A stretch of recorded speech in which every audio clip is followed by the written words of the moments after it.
الذي خلق السبع سماوات طباقا ما ترى في خلق الرحمن من تفاوت।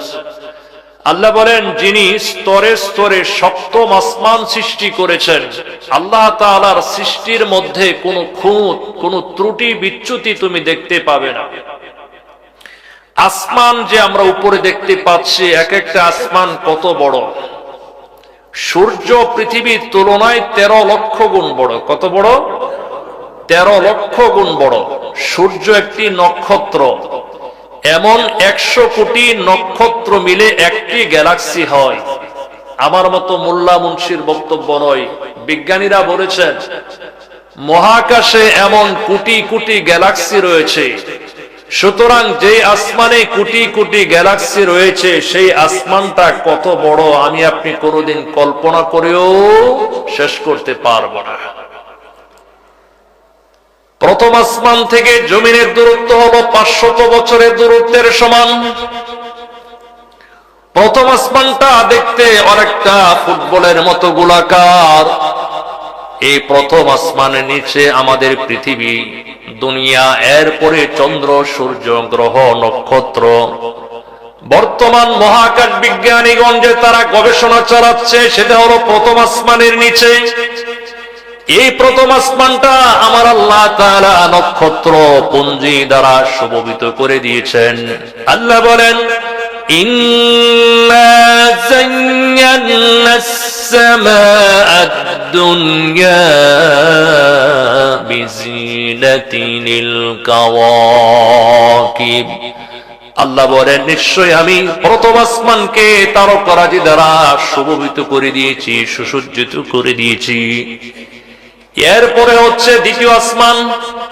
এই প্রথম আসমান থেকে দুনিয়াটাকে কেমন মনে হয়, তাফসীর কারকগণ বলেছেন, বিশাল বড় একটা মাঠের মধ্যে একটা ছোট্ট সরিষা দানা যতটুকু ক্ষুদ্র আর তুচ্ছ ছোট মনে হয়, ঠিক প্রথম আসমান থেকে জমিনটাকে এত ক্ষুদ্র তুচ্ছ বস্তু মনে হয়। সুবহানাল্লাহ। এরপরে হলো দ্বিতীয় আসমান, তারপরে তৃতীয়, তারপরে চতুর্থ, তারপরে পঞ্চম, তারপরে ষষ্ঠ, তারপরে হলো সপ্তম আকাশ। এই 7 আসমানের উপর হলো আল্লাহর জান্নাত, এরপরে আল্লাহ তাআলার আরশ, তারপরে হলো আল্লাহ তাআলার সিংহাসন। ও মুসলমান, ঊর্ধ্ব জগতে যে কত জায়গা রয়েছে, দুনিয়ার মানুষ আমরা কোনদিন কল্পনা করেও শেষ করতে পারবো না। এজন্যই তো আল্লাহর হাবিব বিশ্বনবী আলাইহিস সালাম বলেছেন, একজন নিম্ন স্তরের জান্নাতীকে দুনিয়ার 10 দুনিয়ার সমপরিমাণ জান্নাতের মধ্যে জায়গা প্রদান করা হবে। এক যুগে যখন আমরা এই হাদিস বলতাম, তখন অনেক নাস্তিক বেঈমানদের পাশাপাশি যারা মডারেট মুসলমান, উদারপন্থী মুসলমান, তারা আমাদেরকে নিয়ে বিদ্রূপ করে বলতো, মোল্লা মুন্সিদের বক্তব্যের কোনো আগামাতা নাই। আমাদেরকে এরকম বিদ্রুপ করে বলতো, হুজুর গোর কথা, এত জায়গা উপরে কোথায়? ও মুসলমান, আমি আজ থেকে 30 থেকে 40 বছর আগের বিজ্ঞানীদের থিওরি পেশ করব না। গত 10 সেপ্টেম্বর 2025 সালের দৈনিক জনকণ্ঠ পত্রিকায় নিচ্ছকে একটা লেখা দেখেছি, বিজ্ঞানীগণ এই পৃথিবীর বাহিরে দ্বিতীয় আর একটা পৃথিবীর সন্ধান লাভ করেছে। এই পৃথিবীটার দূরত্ব হলো 2,60,00,000 বছরের দূরত্বের সমান। সুবহানাল্লাহ কইতেন না? এমন একটা পৃথিবী তারা সন্ধান করেছে। এই পৃথিবী ছাড়া আরেকটা নতুন জগৎ পৃথিবী তারা সন্ধান করেছে। যদি আপনার সন্দেহ, ডাউট থাকে, 10 সেপ্টেম্বর 2025 সালের যুগান্তরের পুরাতন কপি সংগ্রহ করে মিলিয়ে দেখতে পারেন। আমার মোল্লার বক্তব্য না, এটা বিজ্ঞানীদের কথা, কোরআনের কথা, হাদিসের কথা। আমরা অনেকটা রিসার্চ গবেষণা করে গ্রহণ করি, কিন্তু বিজ্ঞান যদি বলে, ডাক্তার, মেডিকেল সায়েন্স যদি বলে, আমরা সাথে সাথে এটা গ্রহণ করে নিতে দ্বিধাবোধ করি না। ঠিক কিনা বলেন? বিজ্ঞানীরা বলেছেন তারা নতুন আরেকটা জগৎ সন্ধান করেছে, পৃথিবী সন্ধান করেছে, যেটা এই পৃথিবী থেকে ওই পর্যন্ত যেতে সময় লাগবে 2,60,00,000 বছর। সুবহানাল্লাহ। আচ্ছা বলেন, দুনিয়ার মধ্যে একজন মানুষ হায়াত কতদিন পায়? 60 বছর, 70 বছর, 100 বছর, ম্যাক্সিমাম 120 বছর। তাহলে 2,60,00,000 বছর এমন এক দুনিয়ার সন্ধান করেছে যেখানে যেতে সময় লাগবে 2,60,00,000 বছর। সুবহান। তাহলে বলেন, একজন নিম্নস্তরের জান্নাতীকে আল্লাহ তাআলা যদি জান্নাতের মধ্যে 10 দুনিয়ার সমপরিমাণ, কেন 10,000 দুনিয়ার সমপরিমাণ জায়গাও আল্লাহ দান করেন, আল্লাহ তাআলার জান্নাতের মধ্যে জায়গার কোনো সংকট হবে না। সুবহানাল্লাহ। নবীজি সাল্লাল্লাহু আলাইহি ওয়াসাল্লাম 7ম আসমান অতিক্রম করেন। এই 7 আসমানের উপর সরাসরি বাইতুল্লাহ বরাবর একটা ঘর আছে, যে ঘরটাকে বলা হয় বাইতুল মামুর। কোন ঘর? এই বাইতুল মামুরে আল্লাহ তাআলা তিনি তার হাবিবকে দিয়ে ফেরেশতাদের ইমামতি করান।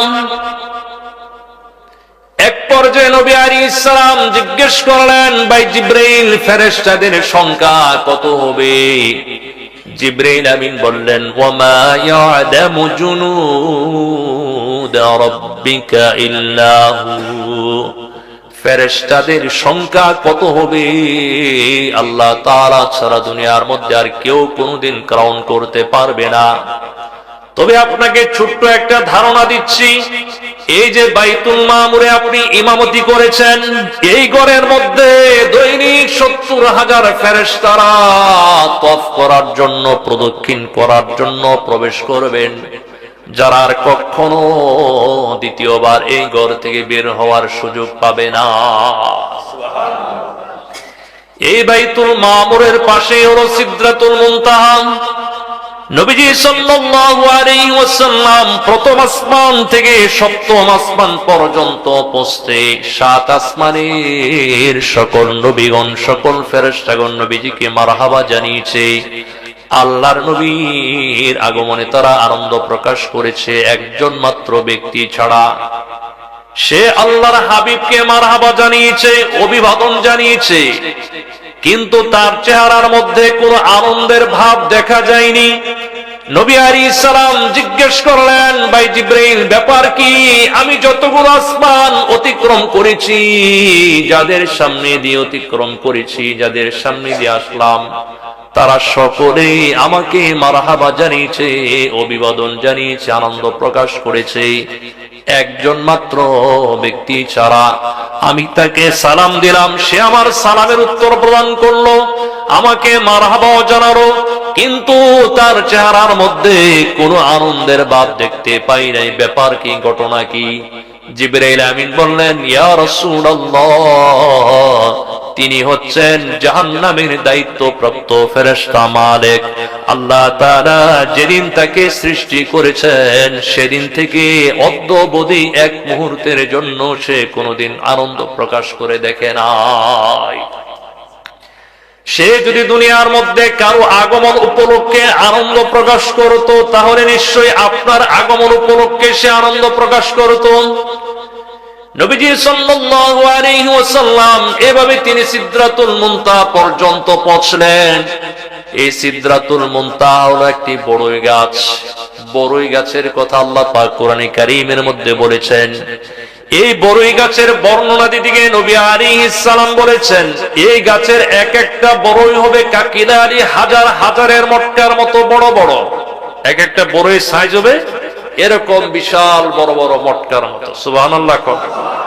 আপনি আমি চিন্তা করি, বাপ রে বাপ, দুনিয়া এই ছোট্ট মুখ দিয়ে এত বড় বড়ই খাইমু কেমনে? ঠিক কিনা বলেন? দুনিয়াতে যখন এই অবস্থা, জান্নাতে যখন প্রবেশ করব তখন কি এরকম বাট্টু থাকবো নাকি? বলেন তো, এই বাউন থাকবো নাকি? আল্লাহ রাসূল বলেছেন, জান্নাতে যখন প্রবেশ করবে, আকৃতি পাবো আদম আলাইহিস সালামের, সৌন্দর্য পাবো হযরত ইউসুফ আলাইহিস সালামের, চরিত্র পাবো বিশ্বনবী সাল্লাল্লাহু আলাইহি ওয়াসাল্লামের। সুবহানাল্লাহ। তাহলে এত হাজারের মতো বড় বড় মটকার যে এই বড়ইগুলো, এটার কি খুব বড় মনে হয় নাকি? দুনিয়ার মধ্যে এরকম বড় 10 জন লাগবে, এটা তুই লাগলে আঙ্গাইতে, ঠিক কিনা বলেন? High high. নবী বলেছেন, এই বড়ই গাছের এক একটা পাতা হবে কাদানিল ফিলাতি, হাতির কানের ন্যায় বড় বড়। সুবহানাল্লাহ। হাতির কানটা কত বড় দেখছেন না? এইভাবে লড়াইলে মনে হয় যে বাতাস দিতেছে ফাঁকা দিয়ে, ঠিক কিনা? আল্লাহর হাবিব এই বড়ই গাছের মধ্যে অনেকগুলো সোনালী রঙের চমৎকার পাখি দেখতে পেলেন। নবী আলাইহিস সালাম বললেন, ভাই জিবরাইল, পাখিগুলো তো খুবই চমৎকার সুন্দর। জিবরাইল আমিন বললেন, ইয়া রাসূলুল্লাহ, এই পাখিগুলো যারা ভক্ষণ করবে তারা আরো সুন্দর হবে, চমৎকার হবে। তার মানে আপনার উম্মতেরা জান্নাতের মধ্যে এই সবুজ রঙের পাখির গোশত ভক্ষণ করবে। সুবহানাল্লাহ। আল্লাহর হাবিব সিদরাতুল মুনতাহার পাশে 4টা নহর দেখতে পেলেন। 1 নম্বর হাউজে কাউসার, 2 নম্বর সালসাবিল, 3 নম্বর নীল নদ, 4 নম্বর ফুরাত নদী। আল্লাহর হাবিব বিশ্বনবী আলাইহিস সালাম এই সিদরাতুল মুনতাহার পাশে হলো জান্নাত। নবী আলাইহিস সালাম বলেন, আমি জান্নাতের মধ্যে এক শ্রেণীর মানুষকে দেখেছি যারা চাষাবাদ করছে, বৃক্ষরোপণ করছে, গাছ লাগাচ্ছে। চাষাবাদ করতে দেরি সাথে সাথে ফসলগুলো পেকে যাচ্ছে, তারা কর্তন করে তারা গোলায় বড়ে নিচ্ছে। সুবহানাল্লাহ। আল্লাহর হাবিব বললেন, ভাই জিবরাইল, এরা কারা?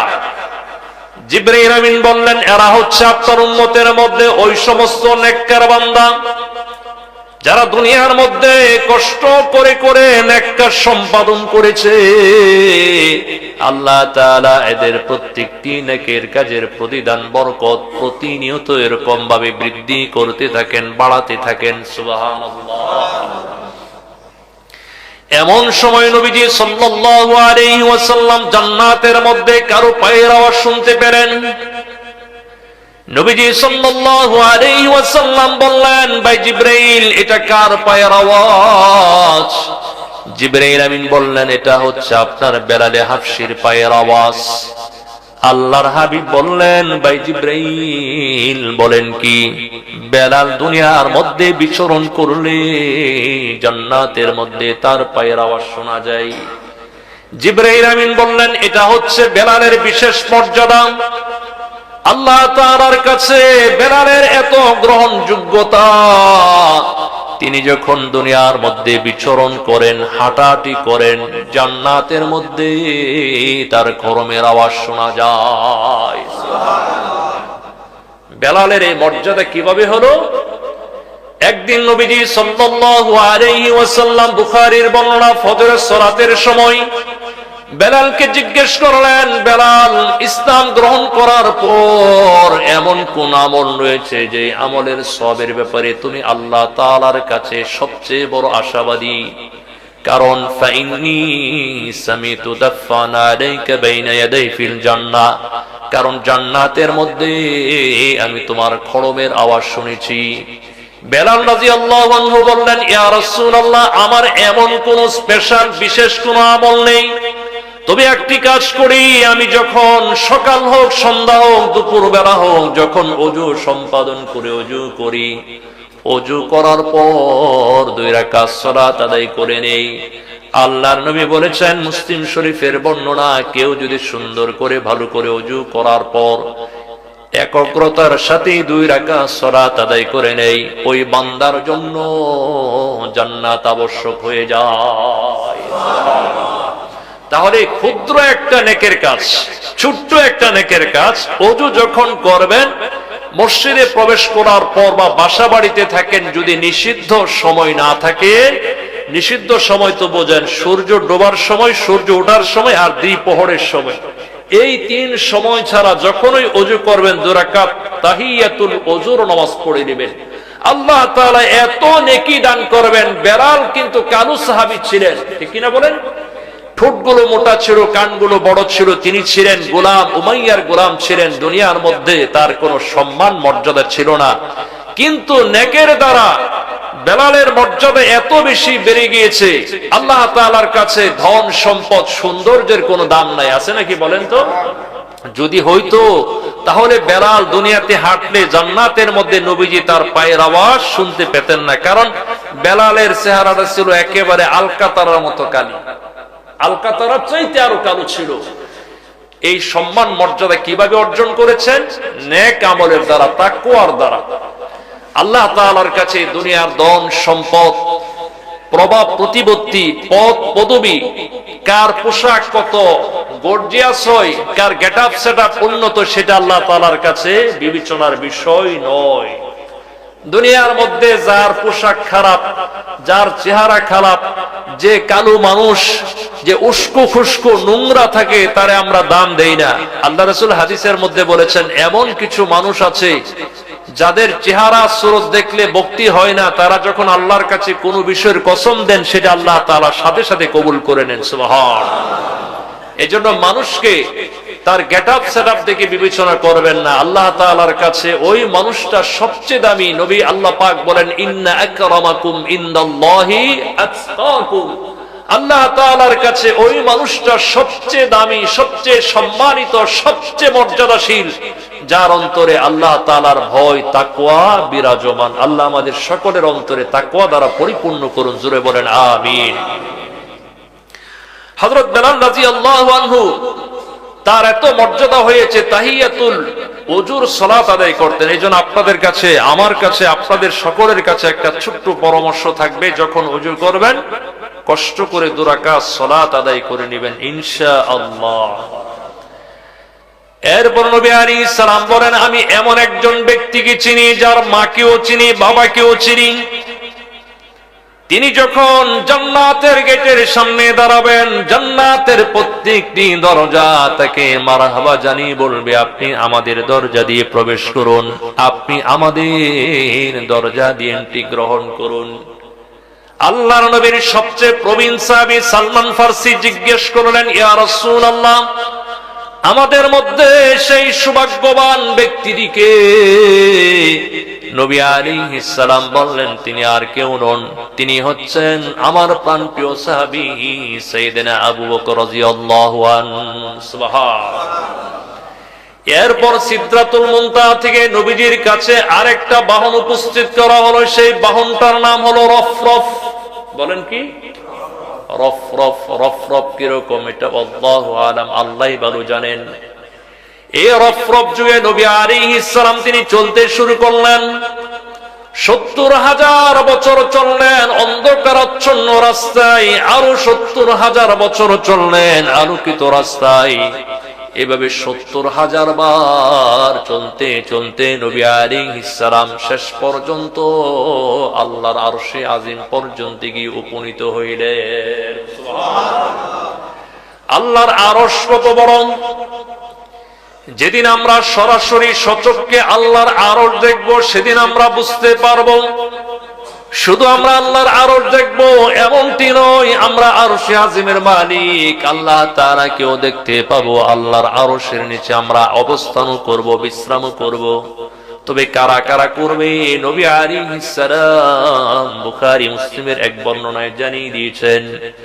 হযরত আবু হুরায়রা রাদিয়াল্লাহু আনহু থেকে বর্ণিত, নবী আলাইহিস সালাম বলেন, সাবাতুন ইউযিল্লুহুমুল্লাহু ফি যিল্লিহি ইয়াওমা লা যিল্লা ইল্লা যিল্লুহু। নবী আমার বলেন, কিয়ামতের দিন, হাসরের কঠিন ময়দানে, যেদিন আল্লাহর আরশের ছায়া ছাড়া কোনো ছায়া থাকবে না, সেদিন 7 শ্রেণীর মানুষ, 7 প্রকার মানুষ আল্লাহর আরশের নিচে অবস্থান করবে। তারা কারা? 1 নম্বর নবী বলেন, ইমামুন আদিলুন, ইনসানকার বাদশা, নেই নীতিবান বাদশা।